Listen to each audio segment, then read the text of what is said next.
For tens of thousands of years, we have thrown up walls against what we fear. And for most of our history, those walls have been against armies. But modern walls are different. They're built against much weaker enemies.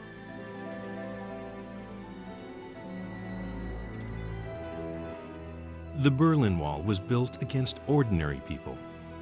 It was there to keep East Berliners in and to keep the influence of the West out.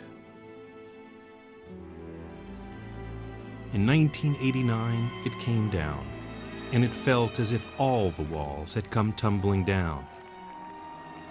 But the fall of the Berlin Wall was not the end of walls. The fact is, countries are still building them, and spending billions of dollars to do so. And these walls and fences are often bigger, tougher, more secure than ever before. They're supposed to be against terrorists, but often enough, they're against the most vulnerable of people, migrants looking for a better life.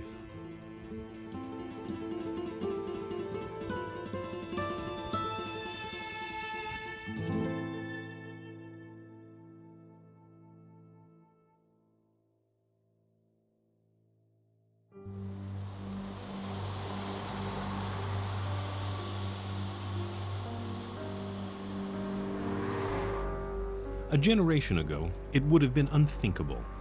A Europe without borders or border controls. These days, however, for those inside the European Union, borders simply don't exist.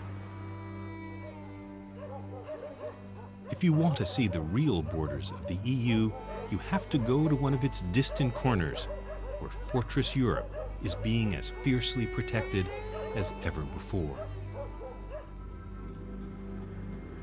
This is a $45 million security barrier built around the Spanish city of Ceuta. It's a serious wall. 2 parallel fences, one that's 9 meters high, both topped with razor wire. Lighted at night, patrolled by Spain's Guardia Civil, it has motion and sound sensors, and it raises the question, what's so special about Ceuta?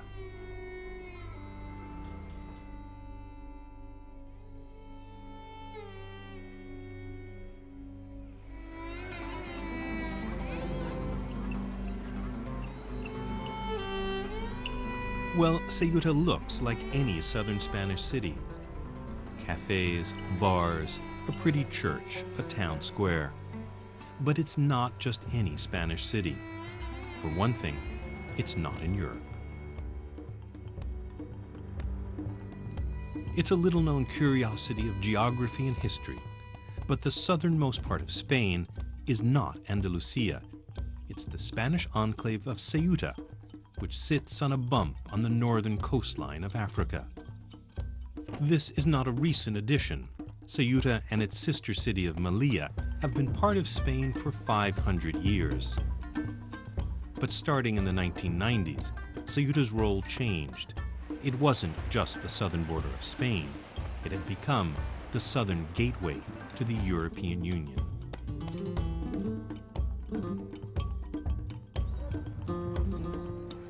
And the Union's response has been to invest millions of euros to make sure that the gateway is secure.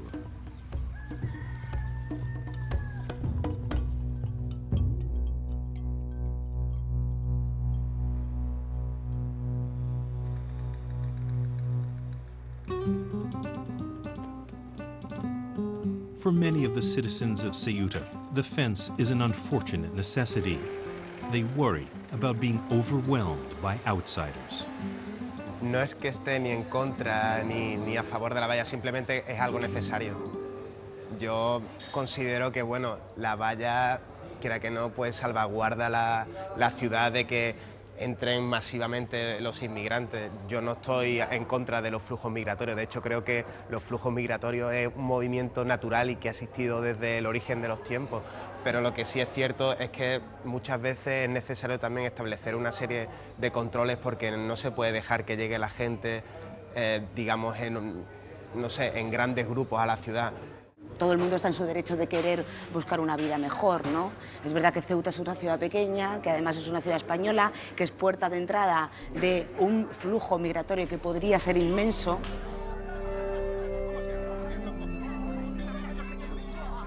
The wall was not built to keep Moroccans out of Europe. Thousands of them legally passed through every day to work or to shop.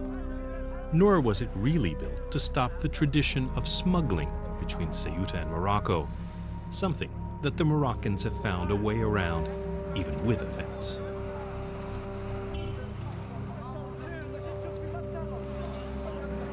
The multi-million-dollar fence was built to stop another group, sub-Saharan Africans, from entering the EU, hoping that by stepping one foot onto European soil, they can become refugees and have a better life. And razor wire and guards haven't stopped them from trying.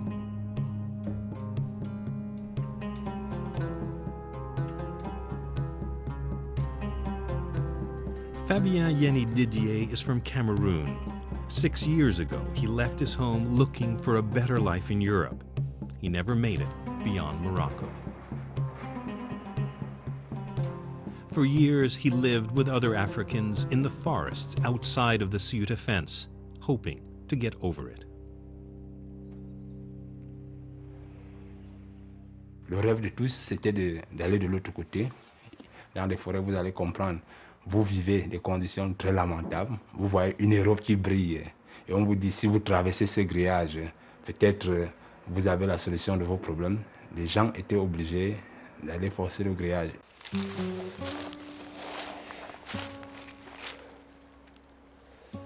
Où j'ai passé près de 2 ans, 1 année et demie à 2 ans en forêt.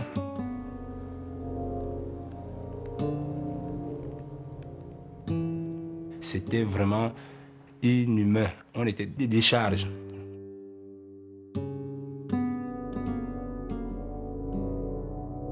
On fouillait dans des poubelles pour chercher de quoi manger.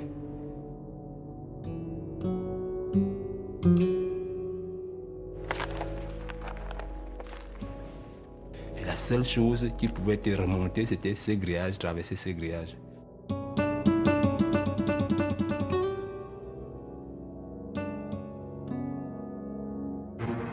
Des citoyens de l'enclave espagnole ont décidé d'apporter des vivres à ces hommes en détresse.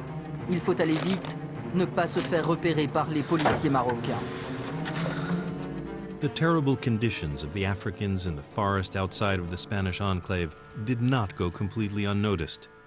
Moroccan journalist Jamal Ouabi started to follow the story. Nosotros aquí, y sobre todo yo aquí me he interesado por el tema de los subsaharianos, de los inmigrantes subsaharianos ilegales, por el sufrimiento que padecen y que sufren en los bosques. Porque antes había el bosque de Beliunes, hay otro que es Grugu.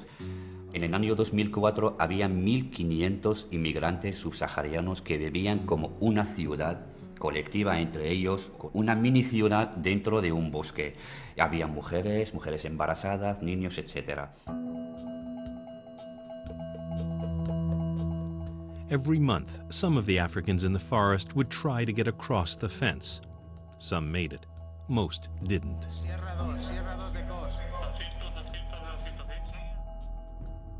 Then one day, the rumor started. The European Union was fed up with the fence jumpers. Spain would send more soldiers, and they would double the height of the fence, making it almost impossible for the Africans to cross with their makeshift ladders. Fabien and the other men in the forest hatched a desperate plan. They decided to attempt a mass assault on the fence. They would try to overwhelm the Spanish guards. Tout le monde était déchaîné. Tout le monde était déchaîné. Tout le monde voulait passer. C'était une dernière chance, c'était l'espoir pour tous. Il fallait tout faire. Vous n'avez rien, ce n'est que les échelles. De l'autre côté, on a les gaz, on a des plombs, on a les gourdins, on a tout ce que vous pouvez imaginer. Hein. 600 Africains ont tenté la nuit dernière de franchir les barbelés entre le Maroc et l'enclave espagnole de Ceuta. Des effets personnels accrochés aux barbelés, comme autant de témoins à la fois du drame de la nuit dernière et de la détermination de ceux qui se lancent à l'assaut de la double clôture. Lorsque je devais franchir, il y a mon pied qui était calé. J'ai fait un effort pour enlever le pied. Quand je suis descendu net, ils m'ont encerclé. These men lived through the 2005 assault on Ceuta's fence. They are now living without papers in Morocco and are afraid to be identified. Here, they're watching video of the night of the assault. It's the first time any of them has seen this. 4 ont été tués par des balles que ni les Espagnols ni les Marocains ne reconnaissent avoir tirées. Eux sont passés, ils sont à Ceuta, blessés, épuisés, choqués. C'est l'autorité marocaine qui tirait sur les hommes, la police militaire, c'est qui tirait sur les immigrés qui tentaient de passer les deux frontières. Il a même perdu son petit frère là-bas que les militaires marocains ont tiré sur sa tête. Lui, il est mort sur le coup. Puis l'autre aussi, il a perdu les deux yeux. Il a un gars aussi, lui aussi, il a perdu un autre arme.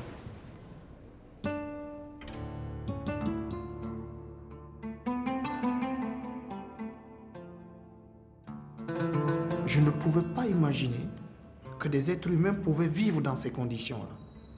Je ne pouvais pas imaginer qu'un être humain pouvait vivre dans la forêt, à l'état sauvage, au XXIe siècle. Mamadou Ba came from Guinea-Conakry to Morocco to study at university. He became a student leader, an activist speaking on behalf of African students. The events of 2005 changed his life.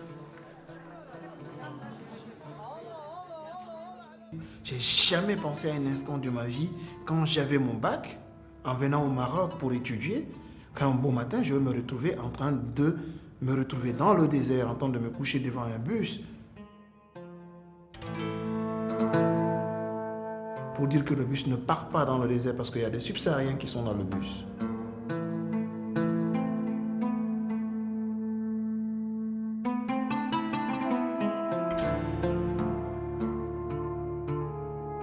After the assault, the Moroccan authorities decided to act. If the fence had created a city of would-be fence jumpers in the forest, then they would have to be removed. The plan was extreme. Take the migrants and leave them in the desert near the Algerian border.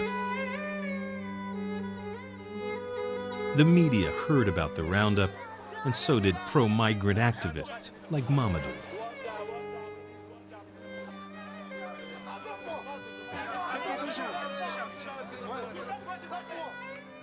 Ce que j'ai vu là m'a donné une autre direction de la vie. Une autre vision de la vie. Elle dit non. J'ai compris que je peux être utile autrement qu'en étant dans un costume et une cravate derrière un bureau.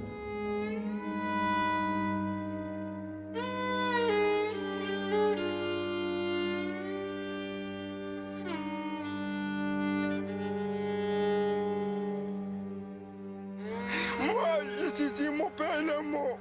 Maman, il n'y a aucun de réfugiés du Bénin. Je suis parti au camp de réfugiés du Bénin. Il ne faut pas faire comme ça. Moi, je suis noir, tu es blanc. C'est à cause de ça qu'il faut faire comme ça. C'est pas bon.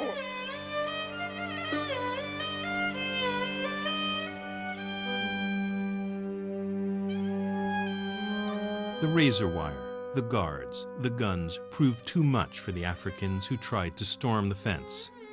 But even in the middle of the Sahara, Europe still beckoned. Many made the 28-day march back to the fence.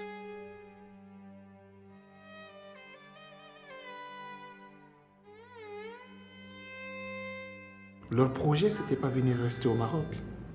Ils ont vendu ce qu'ils avaient, vendu des maisons, vendu des troupeaux de bœufs, vendu des terrains, prendre des crédits, ils sont partis, ils sont venus maintenant ici, ils sont bloqués. Ils ne peuvent pas retourner parce que c'est la honte pour se retourner chez eux.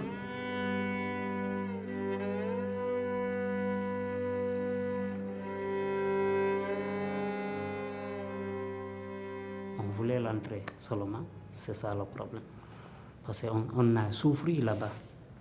Si tu as des bœufs, on a vendu tous les bœufs, on a vendu toutes les maisons. On a parti pour chercher notre sens Europe. Maintenant, tout il est fini. On est en train de souffrir jusqu'à maintenant. Les gens sont obligés de sauter au péril de leur vie parce que même si tu restes au pays, par exemple des Ivoiriens comme ça, tu restes, ou bien des Congolais qui est chez toi, mais si tu n'es pas mort sous les balles, il faudrait venir ici parce qu'ici, même si on te retourne chez toi, peut-être que tu vas prendre une balle perdue dans la guerre. Donc c'est mieux de tenter ici. Si tu es mort, c'est ça. Tu n'es pas mort aller parce qu'on ne meurt qu'une seule fois. Voilà comment. Les gens souffrent tellement qu'ils se disent que ma vie ne vaut rien, il vaut mieux tenter. Si ça marche, c'est du tombola. Ça marche, c'est ça. Ça ne marche pas. Je n'ai rien à perdre puisque c'est ce qui même m'était réservé.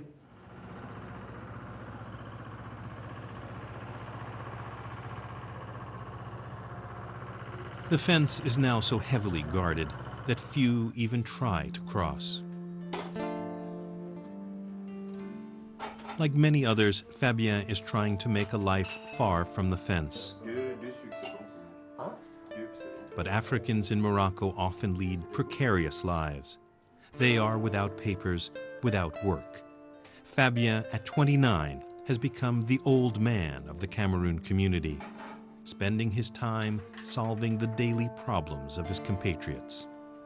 Dieu merci qu'ils n'ont pas encore coupé l'Internet, je ne sais pas comment ils vont faire. Has Fabien given up his dream? Not quite. L'Europe, c'est sans hypocrisie, c'est la seule opportunité de pouvoir atteindre l'objectif, quoi. Vous voyez ici au Maroc, tu ne travailles pas. Il est bien vrai, tu veux aider les Camerounais, tu ne parviens même pas d'abord à t'aider toi-même. Comment tu vas les aider?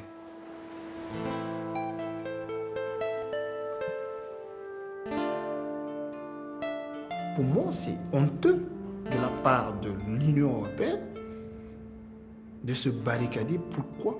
Alors qu'ils sont les premiers à prôner la liberté de circulation. Les premiers à dire que nous sommes les défenseurs de droits. Ils se barricadent, ils empêchent les gens de circuler. Vous voyez, je suis bloqué là. Comment je ne veux pas rêver de sortir de ce trou. Ça, c'est un trou. Hein. Ça, c'est un trou.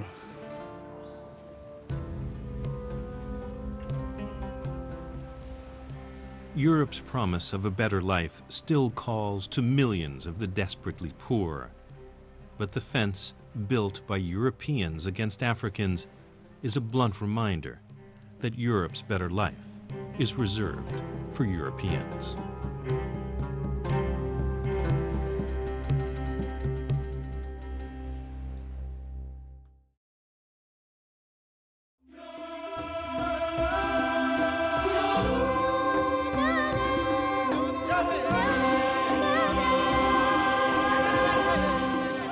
More than 7,000 kilometers south of Ceuta's fence, the broad and beautiful Limpopo forms the border between South Africa and Zimbabwe.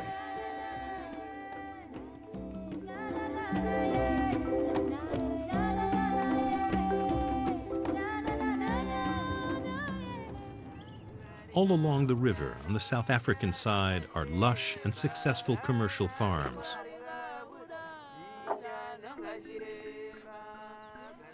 For the farmers of the Limpopo Valley, the water of the river is their lifeblood.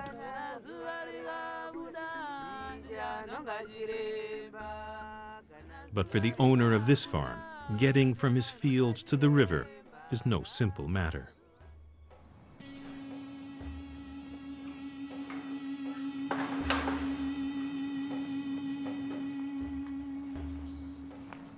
Flipnell has farmed on the South African-Zimbabwe border for close to 30 years. And for most of that time, he's had his own key to a barbed wire security barrier.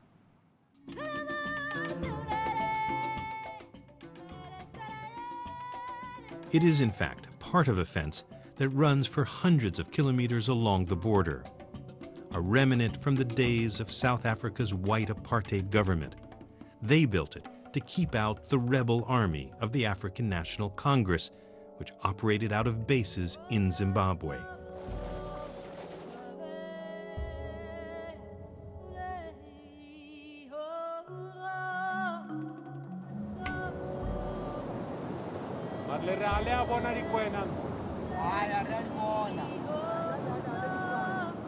Back when it was built, Nel was all for the fence.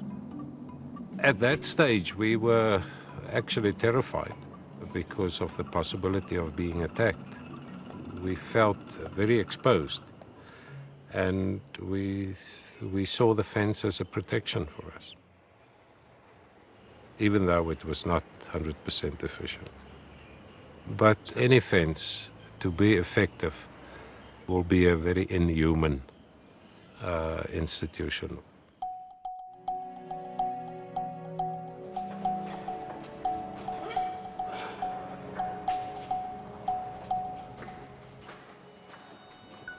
The old freedom fighters are now the government of South Africa, and Nel is no longer happy with his barbed wire protection.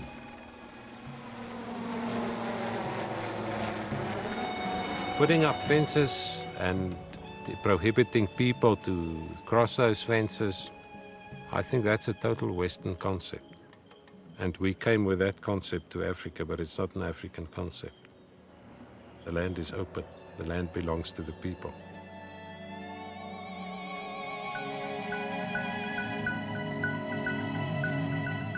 The result is human tragedy.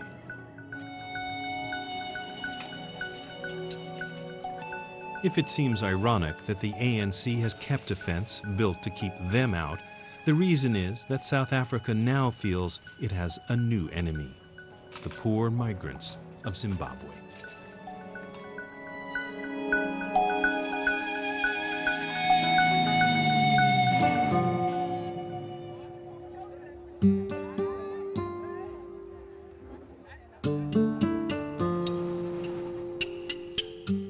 South Africa's neighbor to the north is a broken state, a land of runaway inflation that boggles the mind, a country where worthless trillion-dollar bills litter the sidewalk, a land of lawlessness and desperate poverty. It's been said that Zimbabwe has declared war on its own people.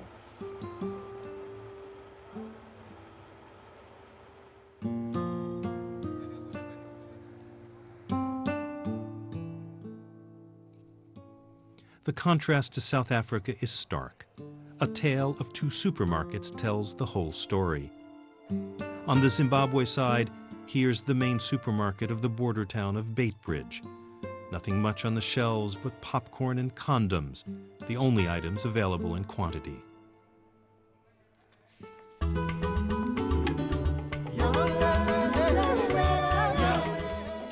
Just a few kilometers across the border on the South African side is the town of Messina. This is their supermarket.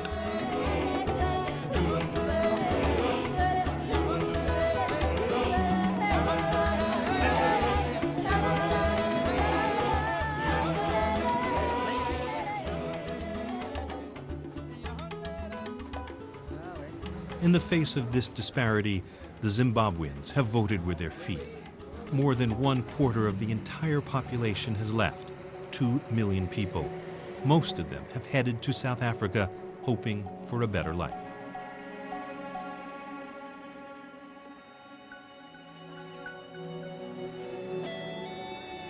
The Beitbridge border crossing is one of the busiest in Africa.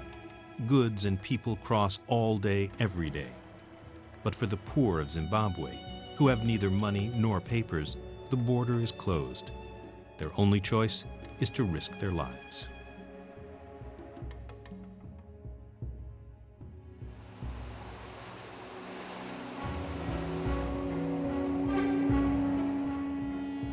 It's a journey full of danger. Every year, people drown in the river or get eaten by crocodiles, but still they come.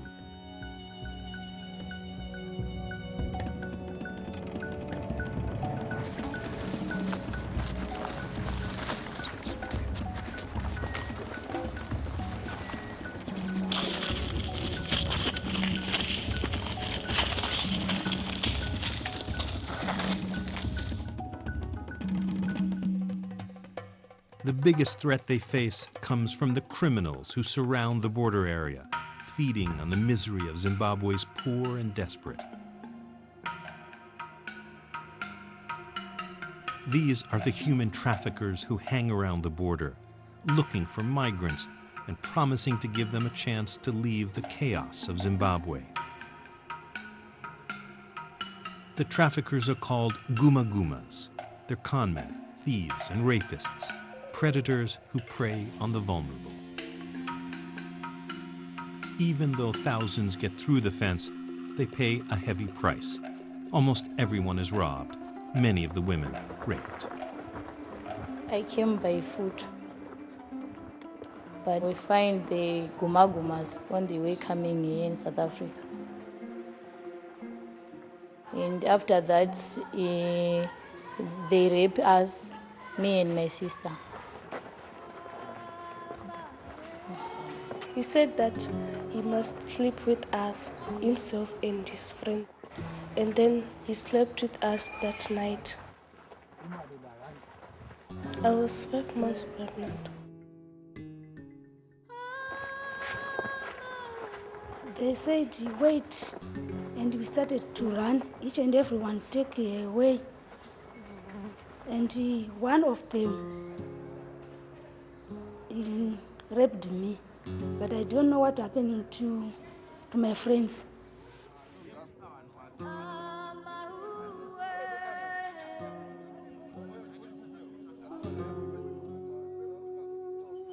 My name is Jane Piri. I'm working as a house mother in this women's shelter. Here I'm looking after the women who are abused, who have been beaten and raped. Many sad stories. With so many girls, they found the girls, let's say 5 or 6 girls. They check their clothes out. They take the boys like a mattress. They put those women on those boys, and then they started to rape them.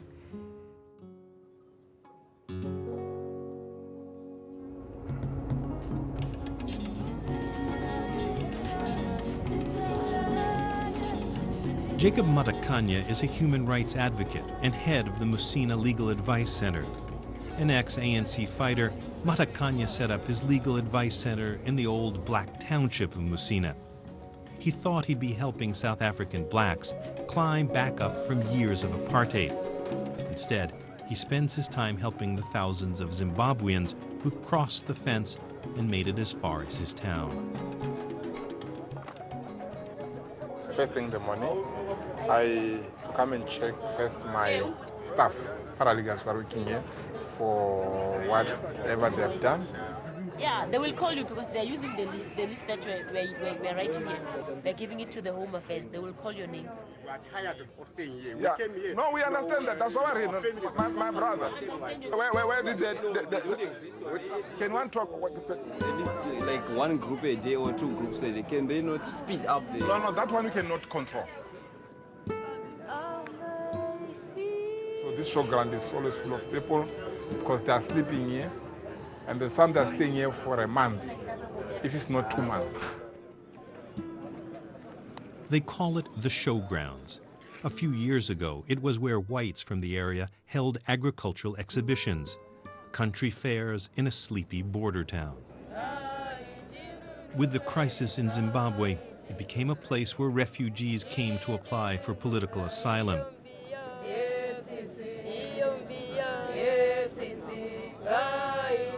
It was never supposed to be more than a waiting room.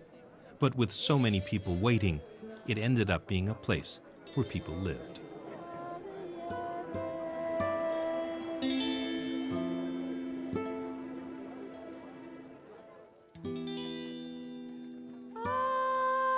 Wait here for 2 or 3 weeks here, sleeping outside there. No food, no blankets, no clothes. So, hey, it's just hectic. Everything's just tough for everyone here. So there's nothing there. There's no shelter there. So Zimbabweans were just suffering.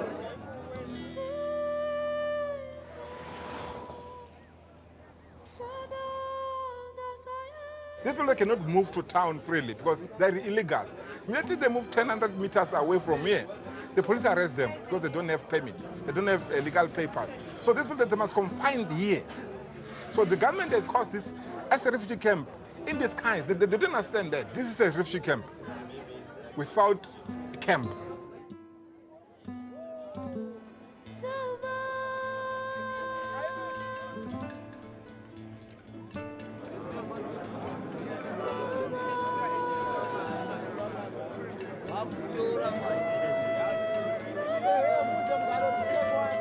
I'm fine. I'm 100%. Sam Apori works for the Legal Defense Center. His day is filled with stories of illegal crossings, shattered families, and stubborn hope. If you are from another country, not Zimbabwe, if you are Malawian, Mozambican, Ethiopian, or Somalian, you get your asylum quickly. You just sleep for at least a day. Right. But then if you are Zimbabwean, the system, it goes down, you know. I don't know what they are doing on that. They all go through. Most people I talk to have never been through the border. They've all been through the fence. The more the fence is there, the more people are women are getting raped, kids are dying in the road, hunger. There's criminals everywhere on the border. So that fence is just making life difficult for other people that really could just, if they were allowed to go through easily, which was going to be much better.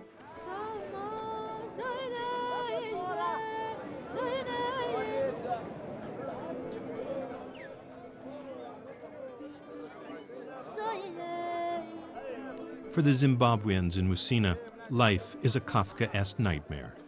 Lining up in the morning for permits that usually don't come, eating, sleeping, and lining up again.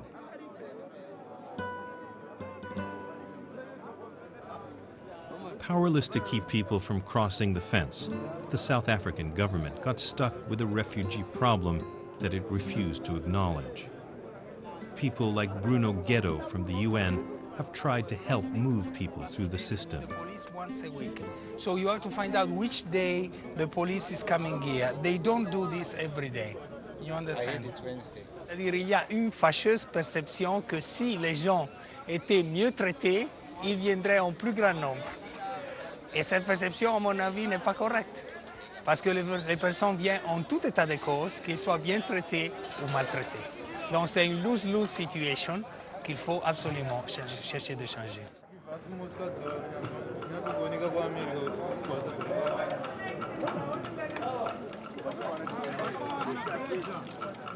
Dans le monde contemporain, parler d'un vrai mur invalidable, impassable, je pense que ça n'existe pas. Ça n'existe pas et malgré cette mentalité, cette perception que les États sont faits pour protéger le citoyen, il y a des problèmes globaux qui demandent une solution globale. Et il n'y aura aucun mur, d'aucune hauteur qui pourra empêcher des gens qui sont désemparés, désespérés, persécutés, réduits à un état inhumain de chercher de les traverser. Et c'est normal, parce que si nous étions à leur place, je suis sûr que nous ferions la même chose.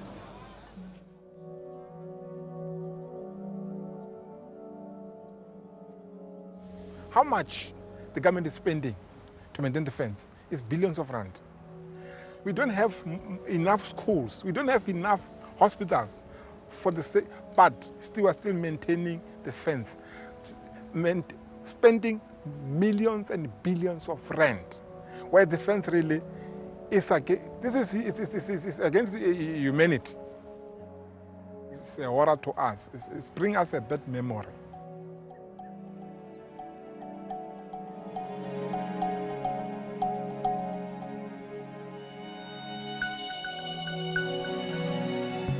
One of the great South Africans, it was Anton Rupert, he said, you can never sleep if your neighbor is hungry. And I think that's exactly what's happening here.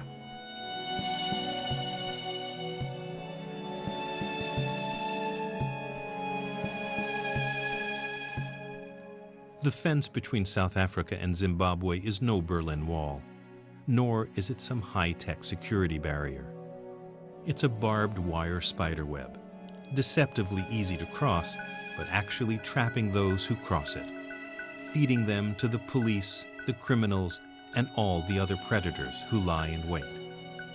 It creates misery and protects no one.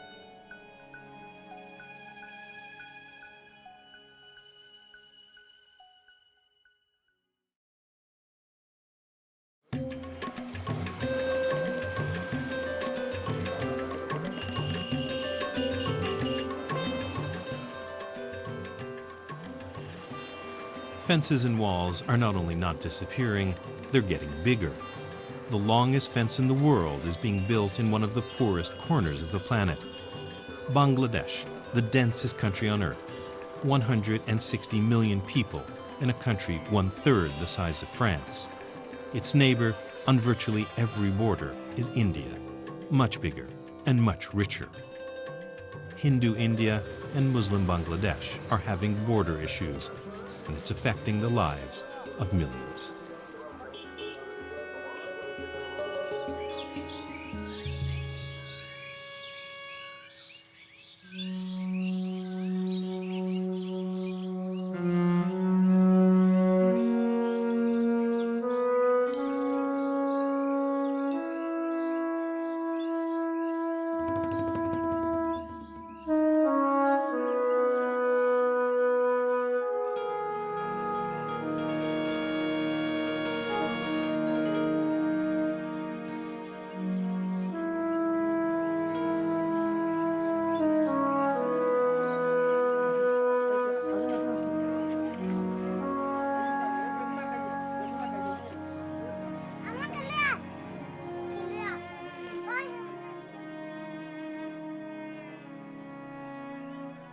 It's a sad day in this Bangladeshi border village. A young husband and father is leaving the country, about to travel more than 3,000 kilometers to work in Dubai. Not a strange tale in one of the poorest countries in the world, but the story has a twist. He used to make a living trading sugar across the border with India, but that was before they built the fence. ওই মনে করেন না উনার আগে তো যেরকম direct সরাসরি মানুষের লেনদেন করতে এখন লেনদেন করতে পারে না এখন উনারদের কাছে ফোনে যখন যোগাযোগ করি যে আমার এই মাল দাও অ্যাডভান্স টাকা দিতে হয় তখন ওরা তার কাটা হাঁকিয়ে দিয়ে টাকা নিয়ে চলে যায় ঠিকমতো মাল দেয় না কিছু করার নাই তো এরকম সবাই বেকার হয়ে গেছে যে এখন তার কোনো কাজকর্ম নাই কি করবে কৃষিকাজ কতক্ষণ করতে পারে কি আছে এই দেশে কিছু তো নেই যে আমি এখন মনে করেন এই যে আজ এগুলা থুইয়া মনে করেন না গৃহস্থী বাদ দিয়ে খেমা দিয়া এখন বউ বাচ্চা তুই চলে যেতেছে আত্মীয় থুইয়া সব বাইরে চলে যেতেছে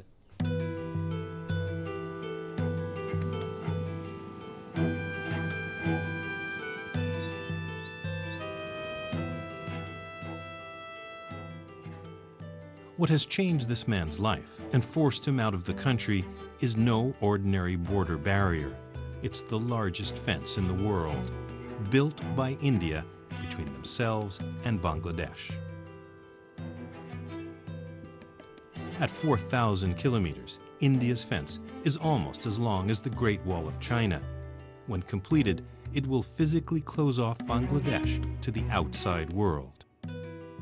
The cost to India is more than $1 billion.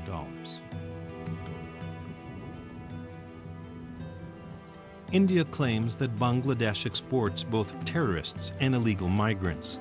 The fence is supposed to stop both, as well as putting an end to smuggling. It's an enormous, almost impossible task. 4,000 kilometers across hills and lowlands, spanning hundreds of rivers large and small. And this is a country where every year ferocious storms sweep in and destroy much of what humans have built.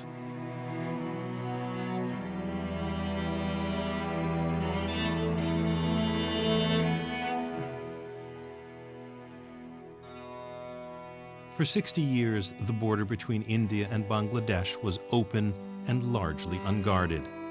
The local people on both sides have always shared a common language, culture, and history. Concrete posts were the only indication of the actual border line. Now, farming near the fence has become dangerous work. People have gotten shot for simply being too close to the fence.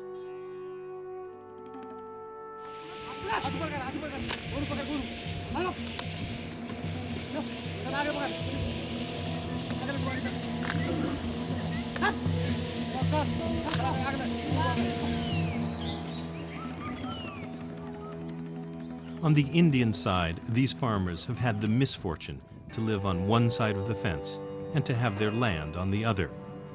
Farming in no man's land is a tricky and time-consuming business, requiring twice daily military checks just to tend to the fields. The fence has sliced through communities, divided families, land, and the very fabric of society. In Bangladesh, the fence has taken a heavy human toll. আপনার কি মনে হয় ওখানে কি আপনার চোরা কারবারে এখন কিছু হয় কারা জড়িত হয় এটা জানেন কতদিন ধরে আছেন Jalal Uddin Sikder is a Bangladeshi researcher and an activist. He's been working on border issues for the last 8 years. He feels the fence has taken the traditional cross-border trade of the poor people in the area and criminalized it. না আগে যে তোমার এই smuggling কইতো মানুষ হ্যাঁ আমি smuggling এর ব্যাপারে বলতে না আমি এটাকে বলবো ইনফর্মাল ট্রেডার তাদের খাদ্য বস্ত্র বাসস্থান কে দিবে সরকার দিবে তো সরকার যেহেতু দিতে পারতেছে না তারা তাদের নিজস্ব মানে জীবন ধারণের জন্য তারা নিজেরাই এটা মানে তোমার জীবন ধারণের জন্য নিজেরাই এটা একটা করে নিতেছে যতদিন পর্যন্ত না এই গরিব যেহেতু আমাদের বিভিন্ন গবেষণায় দেখা গেছে যারা এই কাজটা জড়িত তারা মূলত গ্রামের গরিব শ্রেণী একদম গরিব গরিব মহিলা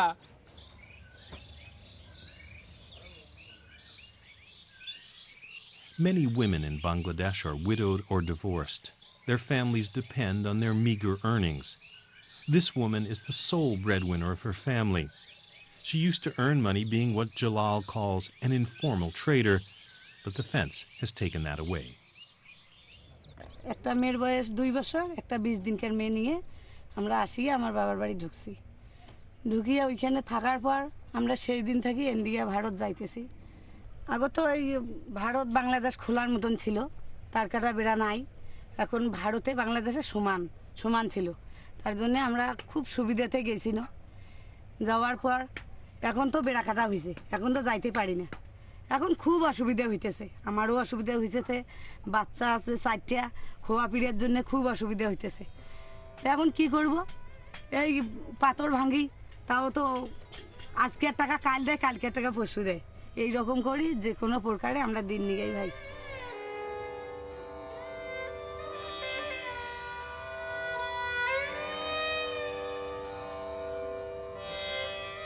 কি কাজ করেন আপনি According to Jalal, Bangladeshis who live near the border fence have lost some of their basic rights.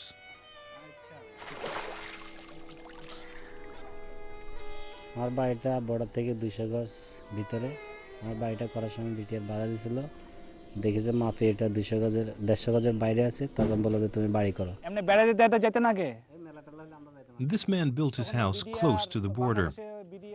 One day, border guards showed up with guns and a measuring tape. নতুনগুলো বাধা দেয় মানে এরা সমস্যা মনে করে যত বিএসএফ ক্যাম্প এখানে কাছে তো বাড়ির নাম দিয়ে এরা বিডিআর রাইয়া করতেছে বা এখান থেকে বিএসএফ বিডিআর সাথে যুদ্ধ করবে মানে এরকম একটা ভয় পায় ওরা ভাবে যে এটা বাংলাদেশে বিডিআর এর কোনো ক্যাম্প কিনা ভাই এটাই করতেছে ডর ভয় লাগে না যে কোন শুট করে কোন গুলি মারে আচ্ছা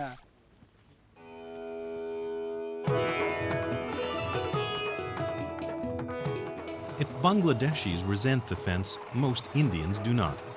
Shib Shankar Chatterjee is an Indian photo and video journalist who has been documenting the fence for many years. Chatterjee grew up in Assam, an Indian state that borders on Bangladesh. Like many Indians, he feels the fence is being built for a good reason, to keep out millions of Bangladeshis desperate for a better life in a richer country. India is already overpopulated. So you can't, add up the extra burden on. This is not a sanctuary. This is not a sanctuary for the. India is not bound to, take the all burden of the other countries.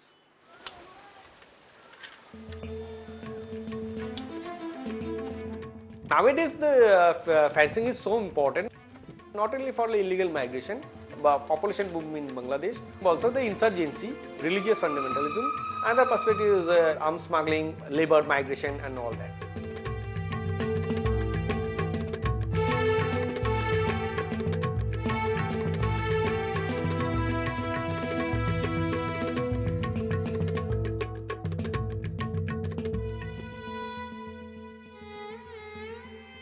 Sometimes the fence has meant more than a loss of income. It's meant the loss of life.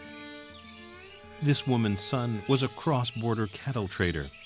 He didn't survive his last trip.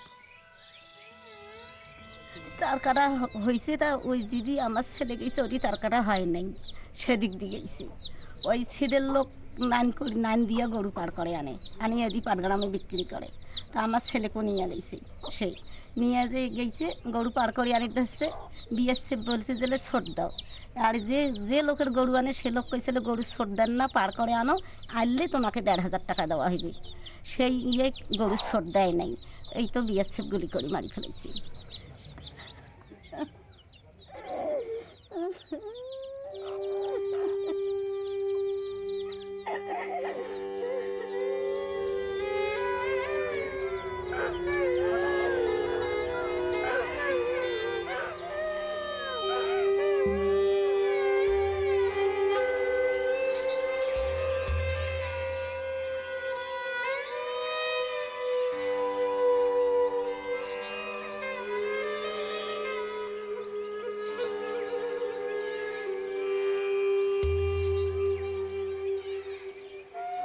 You can't stop this.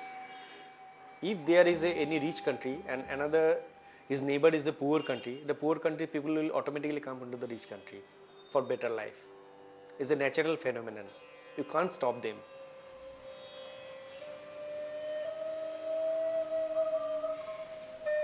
The Indian fence is a cruel reminder that countries that build fences and walls don't need to be rich, just richer than whoever is on the other side.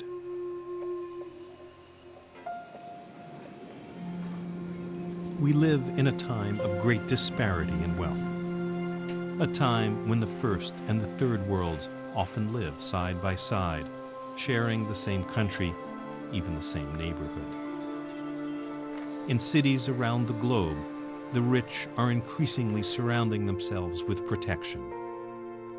Their houses have walls, barbed wire, and armed security teams. Their communities are gated and patrolled. National governments are now taking the same approach as individuals, desperately walling themselves in the face of increasing inequality. But what will be the result of all those walls and fences? The choices we make have practical consequences. More money for high-tech fences, less money for education, healthcare, and jobs, and all in the name of an illusory peace and security.